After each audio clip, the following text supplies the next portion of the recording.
For inviting me to speak today. I've been invited to talk about data, and in particular, not a data, a happy story about data. It's around business closures. We know that this pandemic has caused so many types of disruptions in our Is that lives, annoying you? and so since the start of Fuck. the pandemic, we've been tracking business closure data through a data provider that provides business insights company called Dun and Bradstreet. A business closure data dashboard is up on our website, and I'll drop that link in the chat now so you can take a look, and I'll share my screen in a moment. So many private companies use Dun and Bradstreet to help grow their business. So as you can imagine, lots of banks, marketers, sales, all sorts of companies rely on this comprehensive data platform. We have this data through our relationship with the Workforce Development Board. The Workforce Development Board uses Dun and Bradstreet to help with layoff aversions and hiring and tracking different types of workforce indicators. To give you some background on how Dun and Bradstreet collects their data insights, they track numerous sources. Apparently, they track like thousands of different data indicators that is available. Their primary sources of information are through payment and credit card transactions. So, businesses that are doing business, are using credit cards and Square and other payment platforms. They also track banking and lending activity, government registries like, assessor, county assessor rolls, leasing information, and even phone disconnections. So the data they provided to us were business closures between March and December 2020, and it's broken out into two time periods. Let me share my screen now so we could take a look together. So this is our business closure page up on our website the link is dropped in the chat. So we developed a Power BI dashboard that looks at business closures by county. We also have it broken out by city. So why don't we look at Livermore?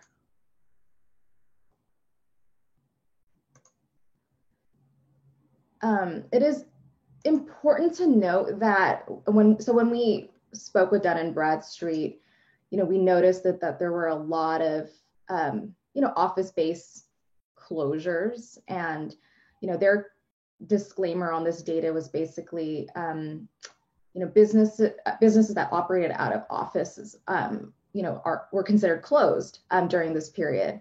And so a lot of offices that have shifted to remote work may be covered in this data. If their phones are not or have been disconnected, or if their lease has ended, they'd be covered in this data. So it might be an over-reporting of office-based closures.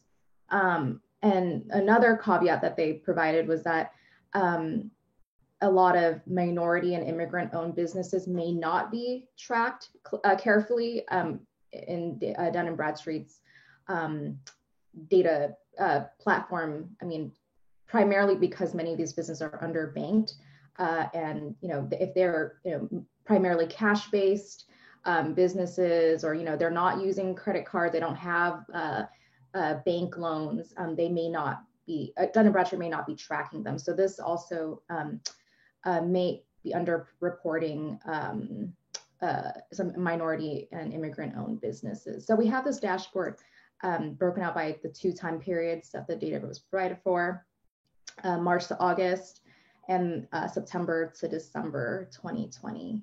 So if we just look at the most recent period, Dun and Bradstreet is showing 134 closures during this time. There's that minority-owned indicator here.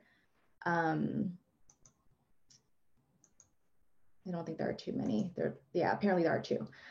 So yeah, this is a data set that we hope to continue to refresh on our web page, and we'll be able to provide updates, hopefully on a quarterly basis. And I'll let Dawn know when the latest data is provided to us. But yeah, this is something that we're tracking closely. We've been sharing this data with our cities to do targeted assistance and outreach. So they have the business level data, or they will be getting the newest set. I just got the data, the most recent set a couple weeks ago. So I'll be sharing that with Adam and Teresa at the City of Livermore. But this is something that we are closely monitoring. As some of you know, we will be embarking on a regional economic assessment called East Bay Forward, and so we're going to be the first phase of the report will be looking at what are the economic impacts of the pandemic, and then phase 2 will be more focused on strategies and a guide on how to help support the different pieces to move our economy forward, including business climate, land use and infrastructure, and education and workforce development. So there will be different chapters in the report that will focus on different topic areas of interest, and we hope that this information will help inform different pieces of the report. So with that, I'll just open up the floor for any questions.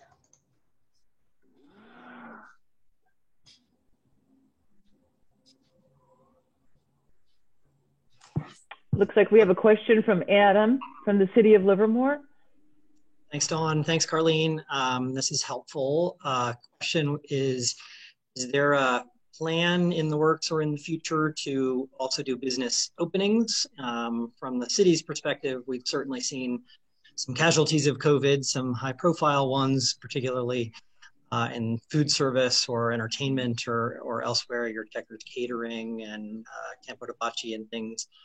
We've seen some others that were nearing retirement and were expected to change, that were sort of accelerated by COVID. So your Doms and your Vans, Health Foods and things. But we've also seen a lot of new businesses opening, new restaurants downtown, changes and pivots towards new economies.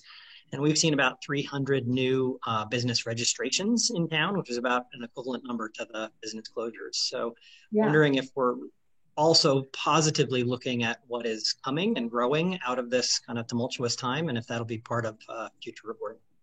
Yeah, that is something that Dun & Bradstreet shared with us in the first round, were actually business openings. And we also noticed that there were a lot of different businesses being opened during even the first like 6 months. We were surprised about that. I mean, it depends on, I think, the city and the location, but we were surprised to see that a lot of pop-up businesses were able to take advantage of vacant storefronts at a discounted rate, and so a lot of these newer businesses were able to come in. So yeah, let me ask about whether we updated data on business openings during this time. A lot of cities are also interested to compare their business license list. But Dun & Bradstreet is also tracking. There's a big caveat to this data is that it's incomplete. It's not like 100% reality, but it gives you a good sense of the magnitude and the breadth of the impacts. But yeah, let me look into in the new business openings, because we did see it for the first round, and we were surprised to see a lot of restaurants. Yeah, a lot of restaurants, and even like shoe stores, like certain types of specialty retailers showed up in the data set. Obviously, a lot of a lot of the like Chris's business, entertainment venues, bars, lots of closures, in the food, in the bar and entertainment sectors. But there were, quite a few openings related to, yeah, food and different type of specialty retail. So yeah, happy to share more at a later date. Carlene, do you have like a ballpark number on countywide? I know you guys do the East Bay, but do you have like just a ballpark number for Alameda County, Contra Costa County on the new business count? The new business count, I'll have to look and, I could share that with you in an email and you could pass it along. Just curious. Yeah.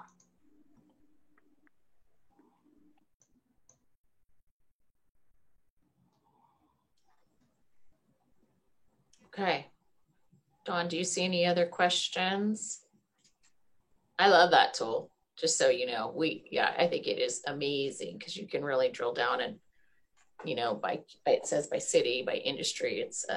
But I love the idea too of hearing about the businesses that are open, because that's also, there are some new opportunities that definitely the pandemic is bringing to us. Okay, thank you for that. All right, now we're going to go ahead then and move on to our next speaker. So it's your turn. You get more time this time, Dr. Bowers, plenty of time to go ahead and present. So Superintendent Dr. Kelly Bowers from Livermore Joint Unified School District, it's yours. Good morning, everybody. And I'll give a little bit of an overview presentation. I have a couple of things to share and then plenty of time for questions.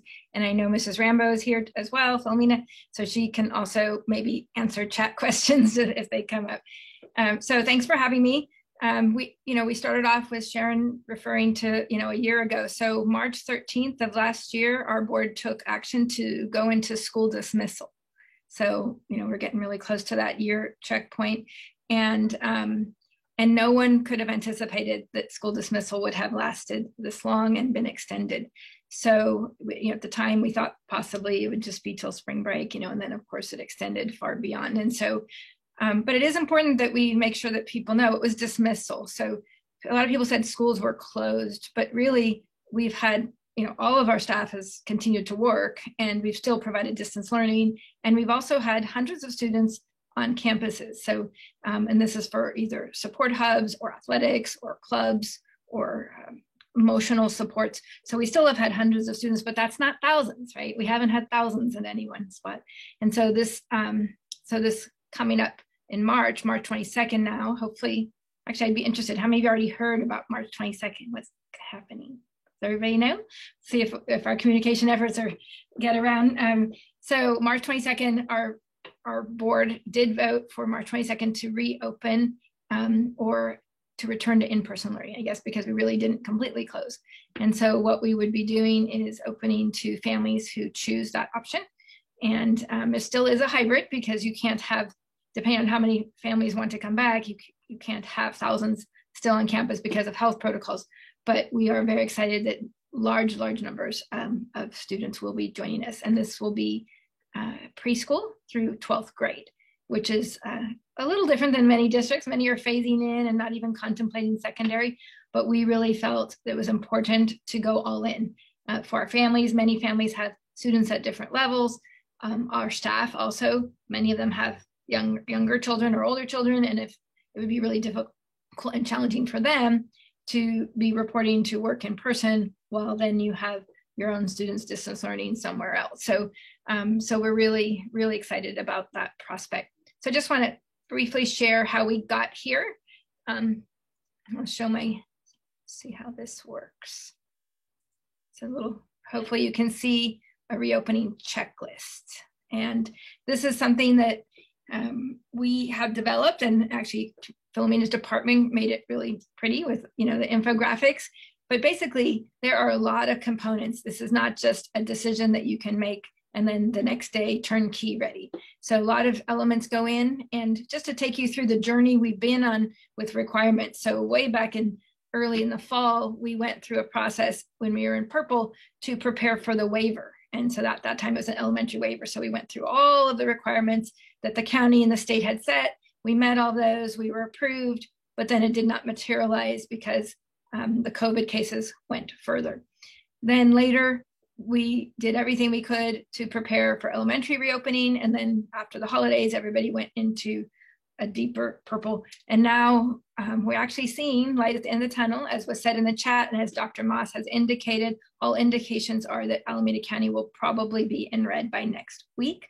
And so that is one of the criteria for the upper grades, but we feel really confident that'll happen. We just have to open within a 3-week window of being red. And then even if we were to go into purple, which we don't anticipate our county will do that, even then we can stay open once we are. So this is our checklist, just to kind of give you an idea. There's the cleaning and disinfection piece. And so we have gotten really incredibly skilled at that. All of our custodians and even all of our staff has had some training about cleaning and disinfecting, and certainly the protocols that are being followed. Then ventilation, that's a real concern of a lot of school districts. We have great HVAC systems. We have MERV 13 air filters installed. We have 2 schools that, due to a grant, both Maryland and Junction, actually have MERV 16 air filter installs.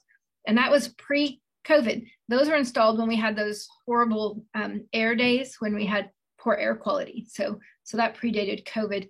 We've already been focusing on ventilation because of those days. And then air purifiers in those areas where we really need it. The health and safety measures, this is something that's really important. The good thing is that everyone has been following these health and safety measures wherever they go. So it isn't something that's unique to the Livermore School District, about the face coverings, masks, making sure we have social distancing. We have our offices, because we have more people in them, they'll have barriers and the plastic barriers. We will not be putting the plexiglass barriers in most classrooms. And so that's a conscious decision, even though we might see them on the news, and some school districts have put them where students carry them around and they kind of cordon themselves off in a classroom. But if you're following the masking and the distancing, most of the health experts are saying that actually the problem with the plexiglass individual barriers for students at their desks, it might seem as if that's protecting them, but it really restricts the airflow.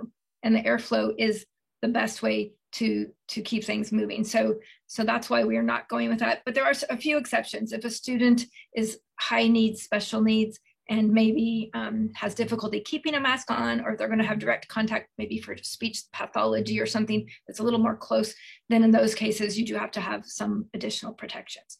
But then, of course, there would be many, many fewer people in the room. So the health screening process, we've already been doing that. All of our staff has been participating in that for the last many months. And then the health screening process for students, we've done that in a small scale with our learning hubs and our small cohorts. Of course, it will be expanded and it will be done with a pre-screening. And then if a student has not indicated that they have that they have no temperature and they have no symptoms, then we would still have screening on campus for them. We have the touchless hydration station. That was very important, because if every kid is touching, and trying to push to get gel in and gel out, then that could also be a contamination. So we use your foot, or you just, it's motion sensitive. We have the touchless hydration station. So students, we will be asking them to bring their own water bottles to refill that, and we'll provide them for students who don't have them. So all of these things our kids are great at. I mean, you used to see the TKs, they say their alphabet while they, wash their hands, and they make sure that they give plenty of time.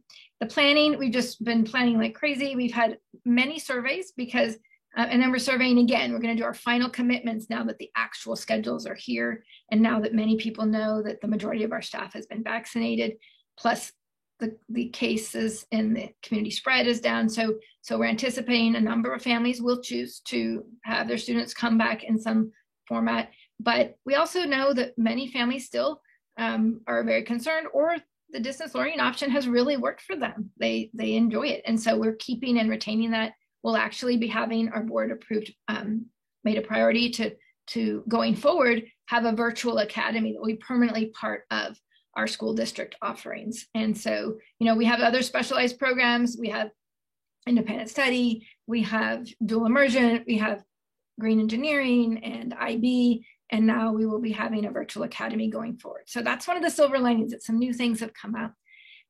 Certainly our staff is being trained, and we will be practicing just like you would any drill.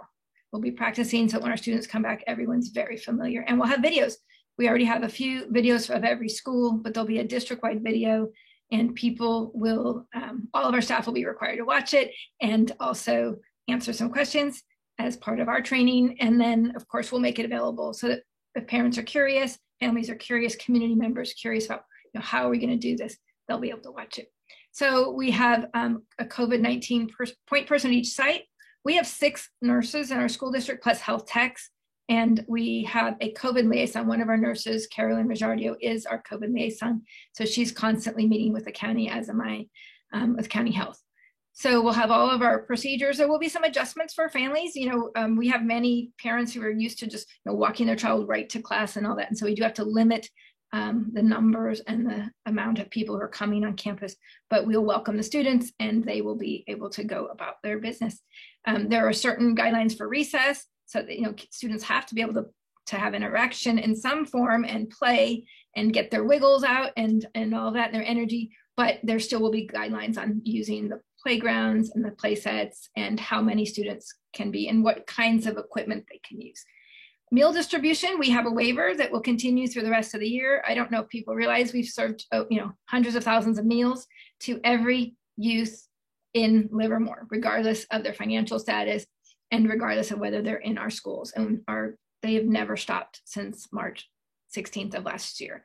And so we will continue that going forward with meal bags, with lunches, with take-home suppers. We won't be having the large lunches served on campus, but students will be able to take them with them, or families will be able to pick them up if they're staying in distance learning. And they're very used to that pickup drop-off. So communicating, we have our website that I believe Philomena Rambo has shared with you before, but that is, just like everyone, is constantly updated because things are evolving and every single day. We have certain requirements for OSHA and FERPA. We have to ensure notifications and policies are followed, but we also have to protect confidentiality. And so we have a process that works really well. We just had to close one of our special needs learning cohorts for a few weeks due to an exposure, but that was followed and there was no spread. We just had to close a baseball cohort. And again, we followed all the protocols and notifications, and we did everything, and there was no spread based on that, but we did have to make sure that we isolated until that was corrected. So we have campus safety plans. We have submitted them to the county. We're updating ours for the state. The state never responded to ours. After 7 days, you're automatically approved if they don't respond, but we still want our county to make sure and weigh in that it's good. We will, as cabinet members, our leadership team will be visiting every single classroom, similar to when you have a health check-in from maybe a restaurant or something. We'll have every classroom to make sure that we think it's ready to go. And we will also make sure that that's visible. And if there's any last minute things that we need to do to make sure the classroom's ready, so far as, some people thought we'd be moving large amounts of furniture out. We won't be doing that. What you would do is you're marking where students may sit in the existing furniture. And so we make sure that it's every other seat or within the spacing guidelines. The biggest thing, and so all these things have been in place for a long time, and then you get to the final area, testing, contact tracing, and vaccines. And that was the area where we had a big push. Our district chose, at my recommendation and a very strong feeling, was that we really wanted our staff vaccinated. There is a lot of information that says it wasn't necessary, but we really felt that it was, and our board agreed. But at the same time, as soon as we made that a criteria, then we went after it. We didn't want it to be at all a barrier. And so we went after, first of all, making sure phase 1B through advocacy, political advocacy, making sure 1B became a high priority, which is where educators and childcare was. Clearly, when the schools closed, or when they went into dismissal, it showed the entire society how vital they were to so many other parts of society. So remember now, we've been providing Chromebooks, we've been providing internet, we've been providing meals, we've been providing testing for staff and for the community for COVID. So we're clearly a key social institution. And so to have us not operating fully really affects a lot of other layers. And so to us, the vaccines were very important, but we didn't want to be a roadblock. So I can say with a lot of pride in the fact that we really went after the vaccines and we got our people booked. We have 90% of our teachers are now vaccinated. 80% of all of our staff are vaccinated, and there's probably about 10% who would not be because they're either allergic, they may be pregnant, they might have some other reason where they're not comfortable with the vaccine. And so we're closer up in the 90% of those who want to and can and are willing to, that already have their first one, and our second ones are all coming starting next week.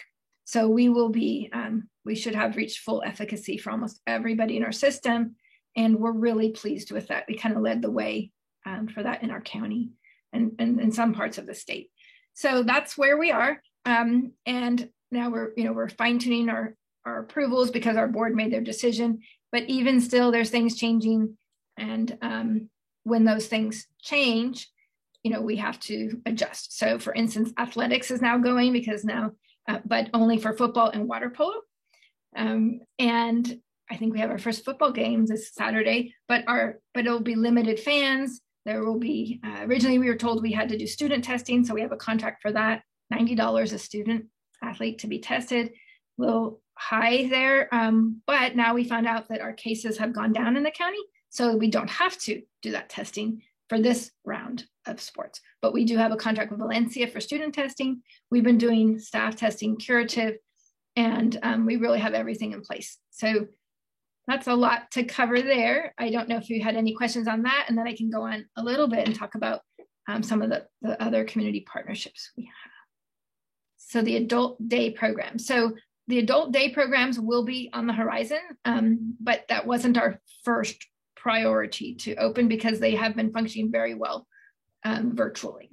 And in fact, in some cases, our adult programs increased participation because a barrier for a lot of adults is childcare and getting there and transportation and all of that. So we will be opening them, but that's not part of the K-12 plan right now because it's an optional program. So we're very invested in it, however. Any other questions before I kind of go on and share some other things? Okay, so if you have a chance, we did make a recommendation. I made a recommendation to our board, and what was really kind of special is Trustee Prusso, she made the motion, but all of our board members seconded it. And if you don't follow school districts that much, then you might not appreciate the real symbolism and unification that represents. Because in many districts, this has been a contentious issue. There's a lot of 2-2 votes or revotes or voting and then pulling it back and then changing their mind or promising and then not having it. And we have not had that back and forth. We got to the point, we didn't want to vote prematurely. We didn't want to overpromise and underdeliver. So even though it was for some people's taste later than it should have been, it really was the right time.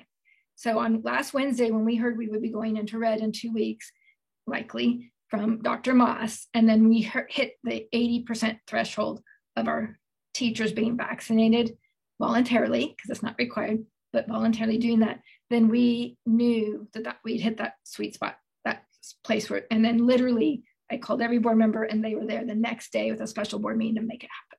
So I'm really, really proud of the work that they did and of our supportive partners. I mean, our Mayor Warner, I know he and some of the council members, I know even Supervisor Hobbert received phone calls from people saying, why don't you sue the school district the way San Francisco sued, their school district? And our city's response was that would not be the greatest use of resources. We work with our schools. We're going to support them to reopen. We're not going to fight them against it.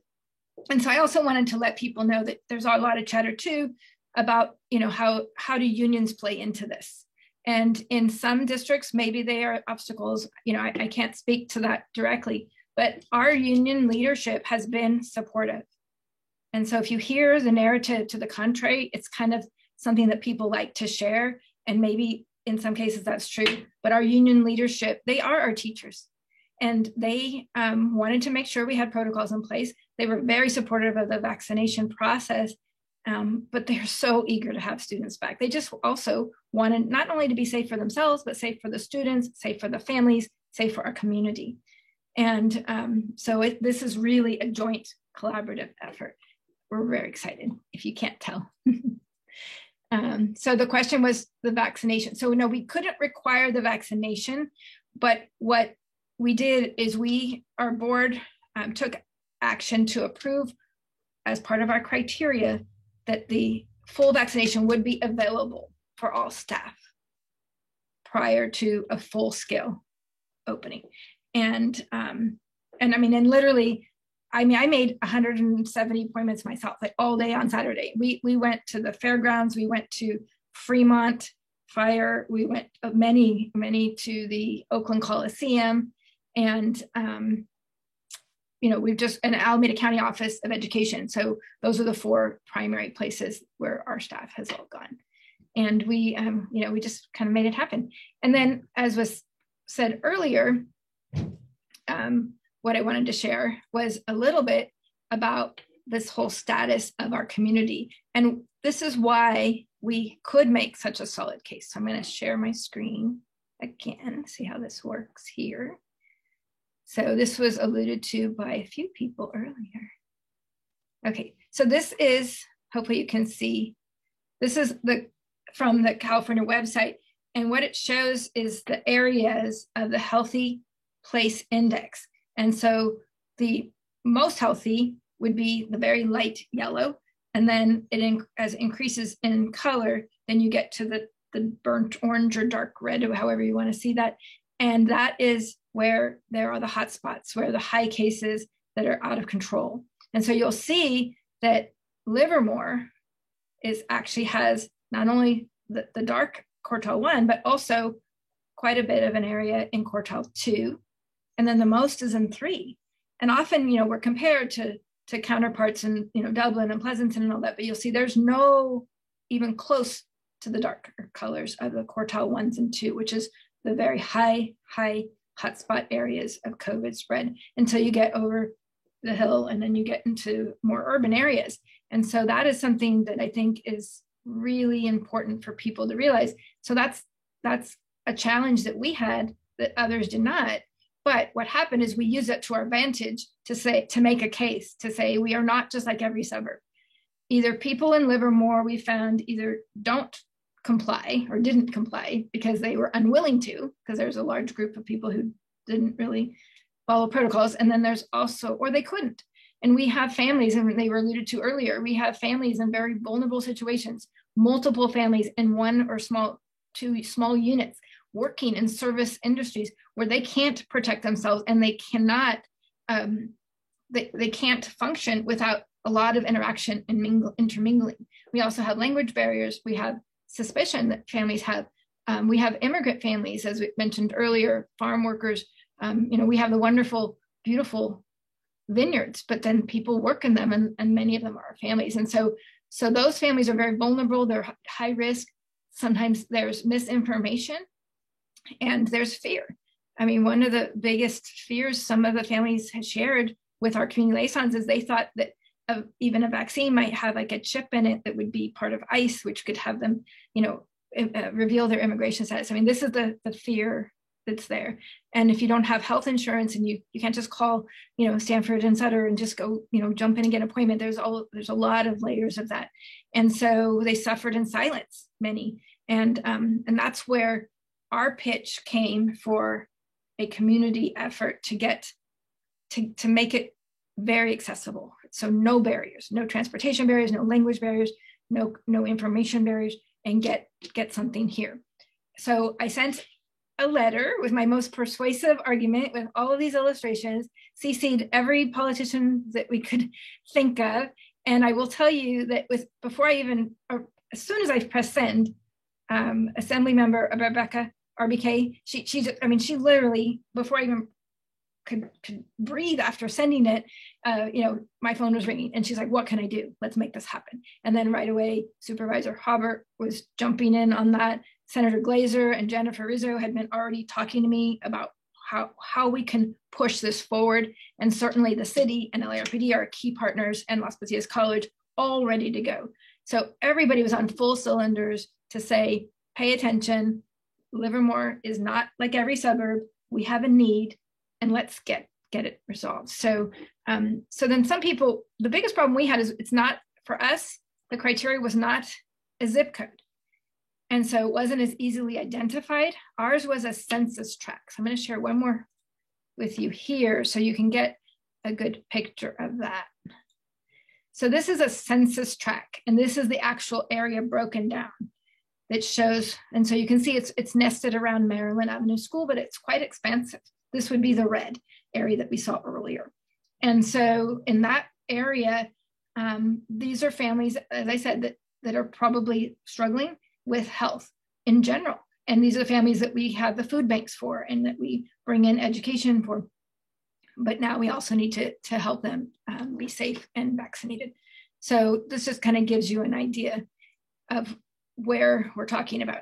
So I'm really pleased, as Mayor Warner said, we have been approved for a mobile pod, and the mobile pod will be, what's really nice, it comes with 50 staff members. So it comes for a week. They can average at least 1,000 vaccines a day for that entire week. And then, but they may even be able to go further. And then they come back, for the second vaccine a few weeks later. And so this is what we saw in operation at the Alameda County Office of Education when they made the educator pod. And it's pretty phenomenal. What we originally had planned was the community-based pod that we were trying to do was with our nurses and our joint staff, all manning it with a partnership with StatMed. And all of that is still happening. We have the freezers, we have the software, we have a Robert Livermore approved site, we have plans for it, we have schedules, we have everything there, but we didn't have vaccines. We didn't have final approval. So that's still in the works because that would certainly make a huge difference for the entire community. But the mobile pod, what is really nice about this one is it can go anywhere.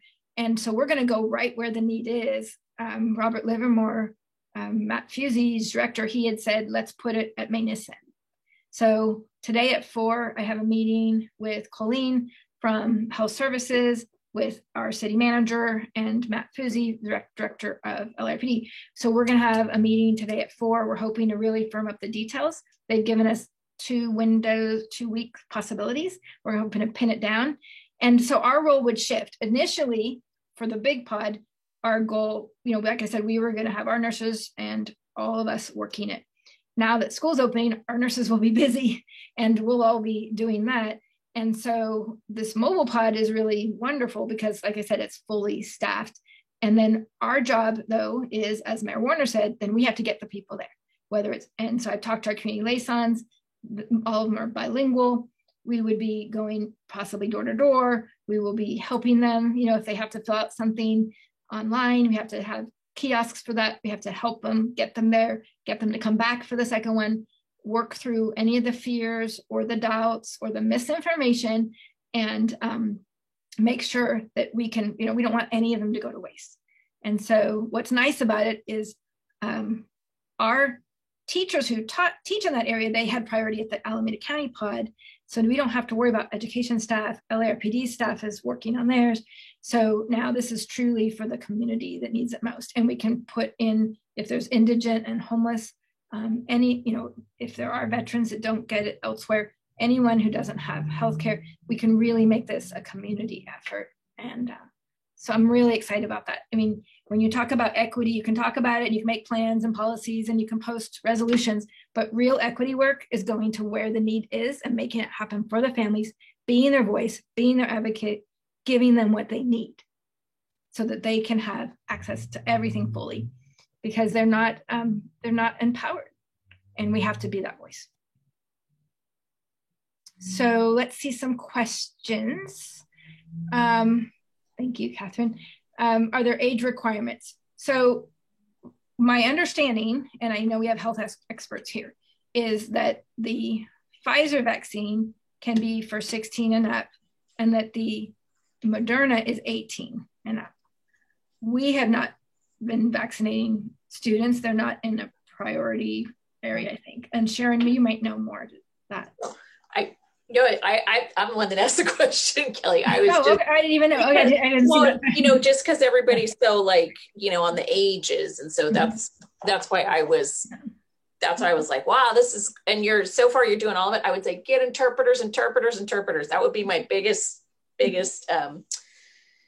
just recommendation. But I didn't know, since you were, and it's awesome that you guys were able to drill down inside of the zip code, like down to the community level. That is amazing. But again, it was, is it just, for the 65 and up? Are you able to go down? That was my only question. Oh yeah. So phase 1B is beyond the 65 and up now. So originally there were some that were 75 up and 65 and up, and healthcare workers. But when you're in phase 1B, the age is not defined. So we have a coach. We had a coach that can be vaccinated who's in his young 20s, and so to me that's young. And so so he can be vaccinated because he's involved directly with students.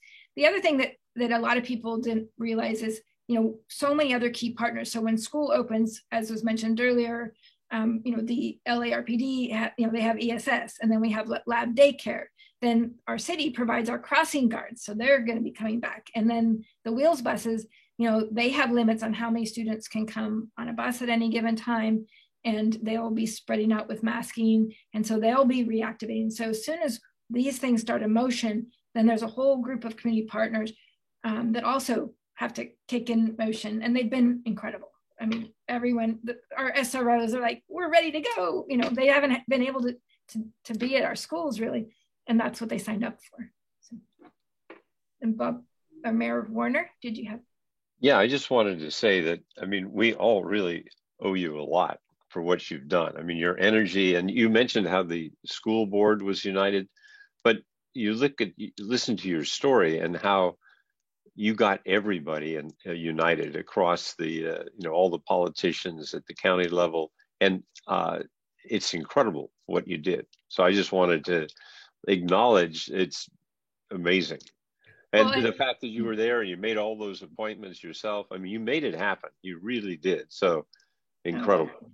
Well, there is a team behind me, but I do appreciate that. I think what happens, and we were discussing it, there's two things that happen is I'm always up for a fight for the right cause, right? So whether we're fighting Juul, or we had to, right. I'll fight for things like fighting against corruption when there was that with a certain school, those types of things, I will do that. And the good thing is I'm very fortunate to be in a community where people will, take my call, they'll listen to reason, and then they will, if I can help push it, they're happy to support, because you can't do any of this on a limb by yourself, so and fortunately this is like my 11th or 12th year doing the position, and so you have these relationships long term, so people know when we call on you, I'm going to call.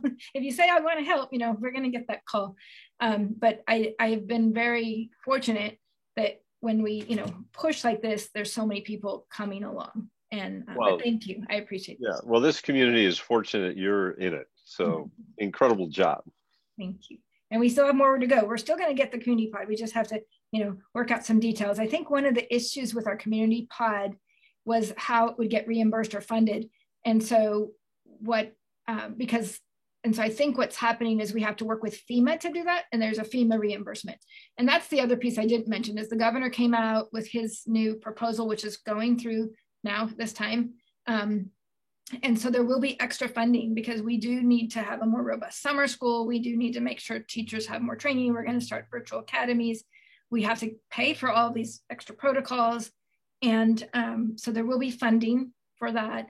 We fall into the window. I think the governor's said if you're not open more fully by April 1st, then you lose 1% a day of the funding. But for us, it could be as much as $8 million to really do some amazing things for students to compensate for this. And I still think kids they just learn different things, right? But for some, it's been really challenging. So we are positioned for that funding as well. If it goes through, we'll put it to great use for our students. And so that's a piece that's kind of newer, but we're all lined up for that as well. Any other questions? Scope of what you had to align, from the funding to getting everybody to agree. It's amazing. So you'll probably come back with 20 million. Oh, I don't know about that, but we'll try. We'll go where it is if we can. So any other questions? I have a comment, Dr. Bowers. I too want to echo the mayor and compliment you and the school district, the leaders and the people on the ground and the students and the families. And I know it's been a really long haul for you all, but again, like you said, you are up for challenges and you can mobilize quickly, even in the unknown. And I think this school district was one of the first ones that got an okay from the county public health to do your hybrid graduation ceremonies in 2020 in order to at least keep some, normalcy around that major milestone event for your students. And I know we're very proud to have your leadership at the school district and to be affiliated with this school district. And when I read about all the family, how many school districts are there in the state of California alone? And so many are trying to figure out, who goes first, or why don't I wait until something, a rule or reg comes down, and to have that leadership. It's something that is prevalent throughout this community, the leaders that we have here, and that even though we don't know what's around the corner, we have to act. And we really appreciate that. Thank you. Thank you. And I'm really glad you mentioned about the graduation, because that kind of encapsulates our motto, which is there's a lot of things we can't do. It was all about restrictions. You can't do, but then what we said, okay, there's certain things we can't do, but let's focus on what we can do. We have to follow the rules, but let's just reimagine and do as much as we can, because these are important milestones, that you never get back. And students, young people will remember how adults responded. And I think always what gets to my heart is not necessarily the demands of people just saying, do this, do this. It's when students come to me, and the students last year, seniors, they just wanted something special. And you have to treat every child like it's yours. And what's amazing is that graduation was the most memorable for many of us ever. It was very individualized. It was very intimate. It was really family oriented. So you lost some of the huge pomp and circumstance, but you also lost the crowds, the noise, people clapping or cheering over your child, or being so far away that they're just a speck on the field. We gained a lot of other things, really. I mean, every family had a front row seat and they were with their child. So I think that is another silver lining. There's some things we would carry on. But the class of 2021 has reminded me that, they've missed out. They missed their junior prom. So they've had a year, they missed things last year and then this year. And so we are doing a program called Adopt a Senior. And I'll put a little pitch up. My husband and I are adopting a few. And then you can make something special for them. A couple hundred have been adopted. It's not like you don't take them home. Actually, you spoil them a little bit and give them some special commemorative things. And we also, I'm sure I'm going to ask the Vine if they can put up a marquee, and we'll make sure some really special things happen for them.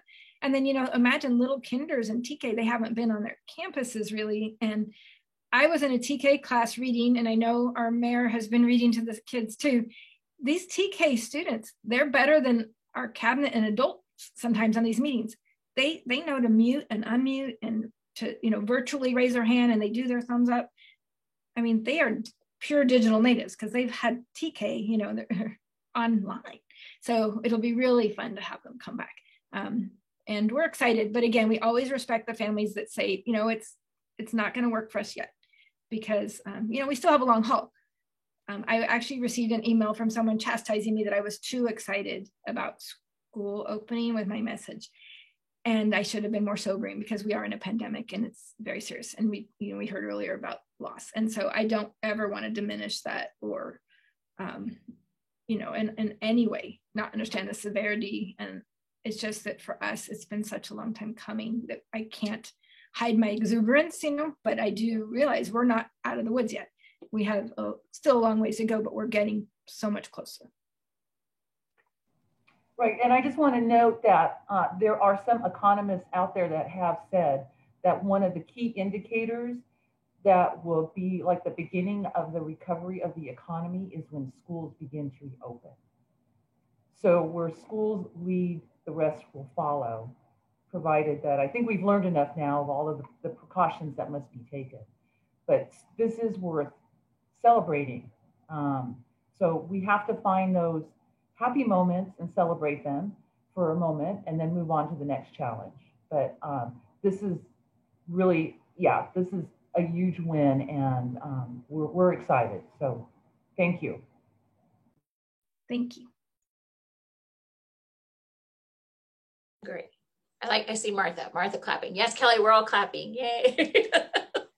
That's great. And kudos to everybody working on that. I mean, I know, boy, takes a lot of people sometimes to come up with these solutions, and then I get everybody agree to it. And then it's just a lot of work. So kudos to the school district for well, sure. And also to our families. They've had to, we always have said our parents are partners. Well, what more was on their plate this year, in midst of everything else? And right. They, even though it hasn't been as smooth for all of them, and they've had frustrations, and I mean, everybody loves their kids, but how much can you handle at one time? And so they've been amazing. And our teachers, every single teacher, whether you're a veteran, you were a new teacher this year. You had to relearn and redo and rethink and then retool everything that you did to try to make it work. And so it has just been, unsettling, but then also in some ways exciting, because,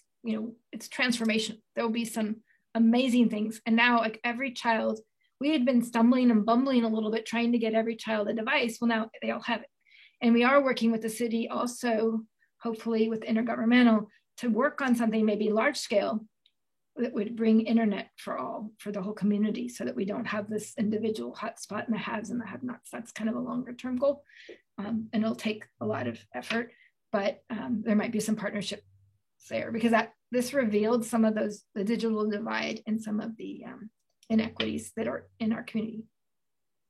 Yeah, it's just like we heard earlier today from East Bay EDA, with them talking about, the new businesses, the new opportunities. I mean, certainly in healthcare, I think all of us have identified all these new ways, to do things. So just like the schools have as well. So it's going to create a whole new kind of frontier as far as ways to think about education, just like it has created a whole new frontier for ways that we go ahead and provide care. So we're all on the same wavelength here. Okay, so with that, we're just about ready to wrap up, unless anybody, Dawn, do you have any final comments or anything?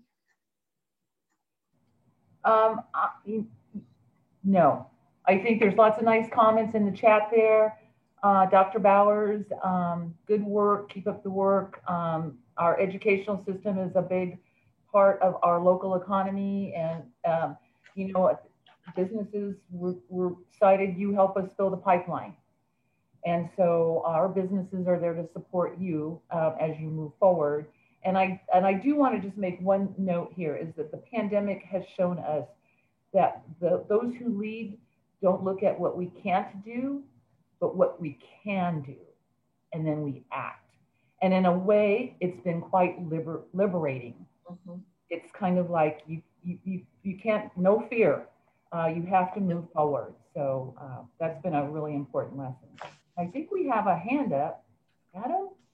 Yeah, just a quick note to build on what the mayor had already described earlier. Two programs I want to remind people of and bring their attention to. One is Gift Livermore. So we've sold nearly 3,000 gift certificates for our small businesses and circulated about over $120,000 downtown and growing. So if you're out dining and shopping and supporting our small businesses, do take advantage of that program, because it helps recirculate and support our small businesses, and you'll get a financial incentive, $15 for every 40 you spend, or $25 for every 75.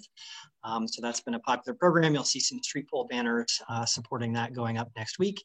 And then we just this week launched a commercial rent abatement matching grant program, which is to work with our small landlords and our small businesses to try to reduce back paid rent, so they can all pay their operating costs and restart as we get further into the red and hopefully orange and yellow tiers soon, and open more and more businesses that they can do so without debt obligations. So we're starting to receive those applications, and those are available up on our website at oied.net.